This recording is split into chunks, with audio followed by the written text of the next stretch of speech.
Good morning मित्रांनो, सर्वांना नमस्ते. जय शिवराय, जय भीम. आज सकाळी सकाळी तुम्हाला भेटण्याचं कारण की थोडंसं सुख, थोडंसं दुःख असं ह्या वाटेला होतं आमच्या सुतार परिवाराच्या. कारण आत्ताच 14 एप्रिल परवा दिवशी झाली आंबेडकरांची जयंती. आणि कालचा एक दिवस गेला आणि 16 तारखेला 2010मध्ये माझे बाबा आम्हाला सोडून गेले. आणि सोडून गेले असं म्हणता येणार नाही, कारण की फक्त शरीर गेलं, पण विचार, संस्कार, त्यांनी शिकवलेले धडे आणि त्यांनी बोटाला धरून सांगितलेल्या सगळ्या गोष्टी अजून पण आमच्या लक्षात आहेत. आंबेडकर वारसा, परत कलेचा वारसा हा आम्ही जपतोय ना. माझे मोठे बंधू अनिल सुतार, माझी बारकी बहीण आरती सुतार, वहिनी माझी रत्नमाला सुतार, माझी मिसेस मनीषा सुतार आणि सगळ्यात सिंहाचा वाटा म्हणजे हे सगळं पेलवलं आहे. आणि आत्ता इथपर्यंत आम्हाला घेऊन आली माझी आई. म्हणजे मी माझ्या आईकडे अजून राहतो, माझ्या आईसंगच असतो. शोभा नरसिंग सुतार. हे आम्ही दुःखातून हळूहळू वर आलो. आजचा दिवस पण आमच्यासाठी थोडासा दुःखाचा आहे. आणि पप्पांकडनं बरंच काही शिकायला भेटलं आणि ते खूप ग्रेट मॅन होते.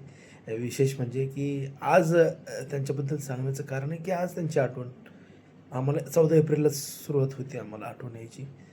आणि त्यांना त्रास होत होता, ते दिसत पण होतं आम्हाला त्यावेळेस. आणि केलं सर्व काही, पण त्यांनी 14 एप्रिल केली सर्वांसंग. आम्ही 2010मध्ये त्याच्यानंतर आम्ही सगळे आपल्या आपल्या कामासाठी गेलो 15 तारखेला. आणि 16 तारखेला पुन्हा एकदा आम्ही एकत्र त्यांच्या त्या दुःखद बातमीमुळं आलो.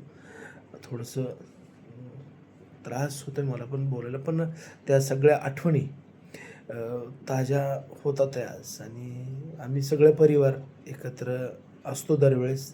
आज सगळे कामात आहे, सकाळची वेळ आहे आणि संध्याकाळी एक वेगळी पूजा करण्याचा प्रयत्न आहे.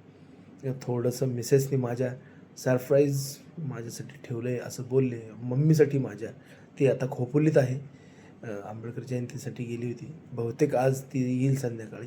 बघूया, ते आले की आपण भेटूच. संध्याकाळी तर आपण एक पूजा करतोच आहे पप्पांची, एक नवीन असं सांगितलं आहे मला. आणि आता कामाला चाललो आहे, सकाळची वेळ आहे, उशीर पण होतो आहे. आणि एक सांगतो मी की माझे पप्पा जे आहे तर ते 15 वाद्य वाजवायचे. विशेष गायक होते, सगळ्या प्रकारचे गायन म्हणायचे. शास्त्रीय संगीतपासून कव्वाली, त्याच्यानंतर गझल म्हणा, लावणी म्हणा, हे सगळं त्यावेळेस. प्रल्हाद शिंदेपासून आमची ही प्रॅक्टिसची सुरुवात, आमची गायन पार्टी, ऑर्केस्ट्रा, हे सगळं आमच्या घरात असायचं. अजून पण माझ्या घरात तबला आहे, ढोलकी आहे, असे बरेच इन्स्ट्रुमेंट मी एक एक जमा करतो आहे. आणि आजच मी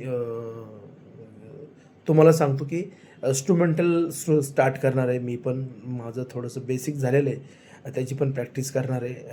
आणि 2010ला मी एक संकल्प केला होता चहा सोडण्याचा. 17 वर्ष झालं मी चहा घेत नाही. आणि आज पण मी एक संकल्प घेणार आहे, तो म्हणजे तो स्वीट थोडंसं कमी करणार आहे. हां. आणि थोडं शरीराकडे लक्ष देणार आहे. आणि पप्पा म्हणायचे की शरीर छान पाहिजे. अजूनपर्यंत आम्ही दोन्ही भावांनी शरीर खूप छान ठेवलं आहे, कुठल्याही प्रकारच्या काही अशा वाईट गोष्टी केलेल्या नाही. आणि पप्पा माझे स्काउट गाईडचे लीडर होते, ऑफिसर होते. आणि विशेष म्हणजे ते स्कूलमध्ये पार्ट टाईम संगीत टीचर म्हणून जायचे, म्युझिक टीचर म्हणून. मी पण टीचर आहे. मला थोडासा अभिमान आहे की मी पण असं डान्स आणि स्पोर्ट्स ह्या दोन्ही गोष्टी शिकवतो. तर चला मग आपण संध्याकाळी भेटूया. चलो, बाय.